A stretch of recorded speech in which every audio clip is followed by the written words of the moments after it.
All right, Charles Moscowitz here. I'm joined by David Rubin. He is former mayor of Shiloh in Israel, joining us from Israel. He's the author of multiple books, regular commentator on American media.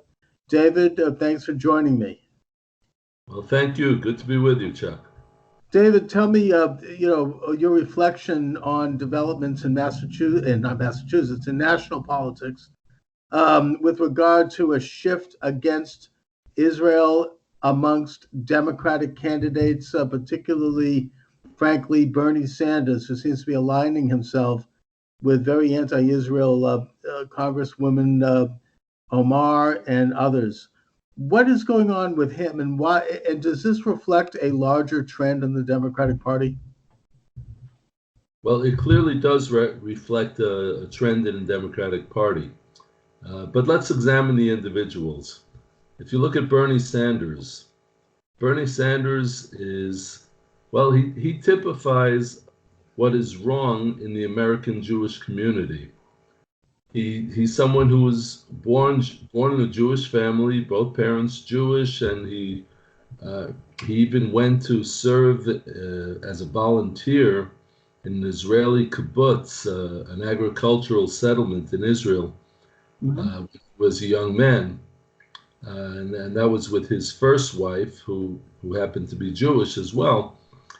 And well, as some people may know, he's long divorced, and his second marriage was to a non-Jewish woman, and they had children. But his Jewish connections became less and less strong as he got older, and to the point where right now the only thing that's important to him, the only ideology or religion, the only ideology that he follows religiously, shall we say, is socialism, and that's the only thing that's important to him.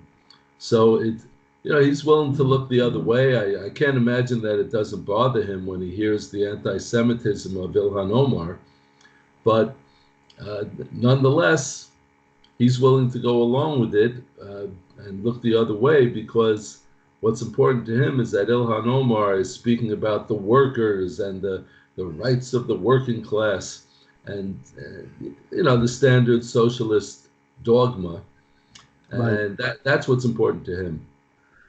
Well, what I wonder though is that he's trying to get the nomination for the Democratic Party.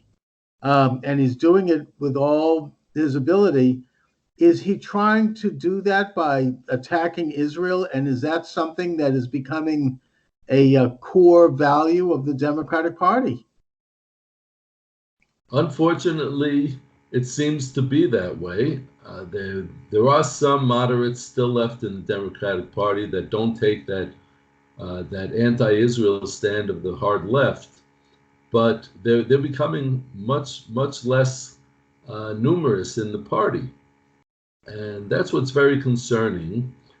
Because if you look at the Republicans, you see the Republicans are more and more pro-Israel than they ever have been.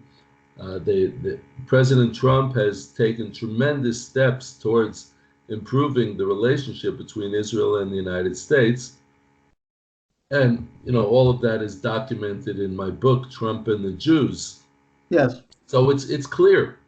It's clear. But on the other side of the aisle, we have a party that just seems to go further and further away from that relationship between Israel and the United States. It's very disturbing because the United States is a country that was built on Judeo-Christian heritage. It's a country that was built with a great affection for Israel. And if you go all the way back to the founding fathers, you really see it.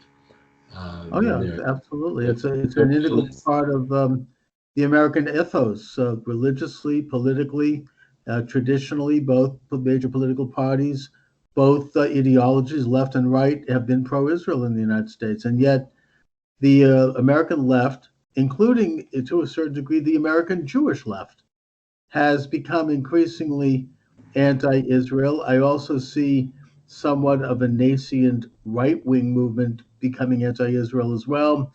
in their attack recently on Charlie Kirk, who was doing a Point USA convention where they were coming up with a lot of anti-Israel memes to attack him. So, as usual, we have it on both sides. But the more problematic side is the left side, actually, and that is usually the case. Well, the reason why you have that is because on the far right, you've always had that small but loud number of anti-Semites. Right. But on the far left, they're growing in leaps and bounds, and they don't use the banner of anti-Semitism, of neo-Nazism. They claim that they're for all the people, but at the same time they're very anti-Israel, and they're against the one Jewish state that exists in the world, and they hold it by standards and boycotts that they would never even dream of putting on a country like Cuba. So you see where their values are. Right. And also, I think it's safe to say that the anti-Israel left is well financed. It has its locus in the Arab world. We're talking about international connections and big money, and also, unfortunately, this particularly onerous man who has a Jewish background as well, by the name of George Soros, who seems to finance anti-Israel groups and anti-Israel points of view. Well, George Soros, he was a capo during the Second World War. He betrayed his fellow Jews, and he's still betraying his fellow Jews in the present by supporting anti-Israel causes, by supporting any cause that goes against the right, which, like it or not, the right-wing parties are the strongest pro-Israel parties today, and the Republicans are much more pro-Israel than the Democrats. I wish I didn't have to say that, Chuck. I understand, and I'm glad to say it as someone who was on the right myself. But either way, I would urge, I would point out that Israel's always had a cross section of support, left, right, and center in the United States. And I think that this last election, for the first time in modern history, we see openly and brazenly anti-Israel candidates taking their seat in Congress. Now, look, they have a right to do it. I'm not for suppressing free speech. They can be as anti-Israel as they want, but I'm only here to point out that this is what's happened, and to show that the negative side of that, the dangerous side. Well, if it was just these candidates, this little squad that's loud but small, then I wouldn't be so concerned. But when I see three of the leading four candidates for the Democratic nominations for president taking strong stands against Israel, that's very disturbing. And who were they? Well, Elizabeth Warren, Bernie Sanders, and Buttigieg. Oh, that's right. They have all spoken out very strongly against Israel. They have ignored comments made at their rallies calling the Israeli government genocidal. Elizabeth Warren just a couple of days ago did. Totally ignored the comment, and in fact said that she likes the framing of the question. Very, very, very, very disturbing. Those three candidates in particular are taking the anti-Israel line of the far left, and Biden isn't too far behind. He's a little bit better in that respect, but he's not too far behind those three. Right. And again, what troubles me about it isn't necessarily whether they actually believe that, which they probably don't, but the fact that they would kowtow to it because it has power, and it's finding an increased voice and increased finance in the Democratic Party and in the left, both domestically and internationally. And that's what troubles me about it. Anyway, David, listen, I know you have to run. So can you give out information with regard to where people can get your books and find out about you? Absolutely.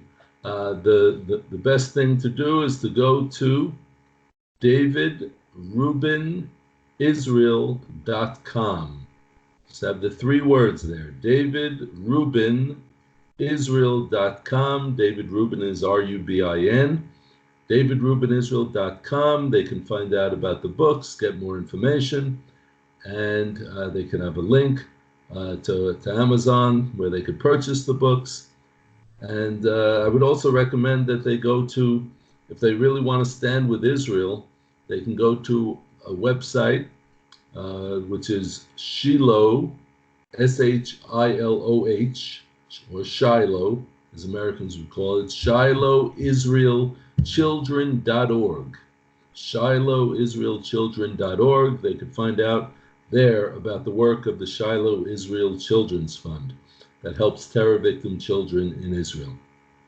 All right, David Rubin, thanks for joining me as always. We should do it again soon. Thank you. It was good All right, to be with take care. Thank you. you too.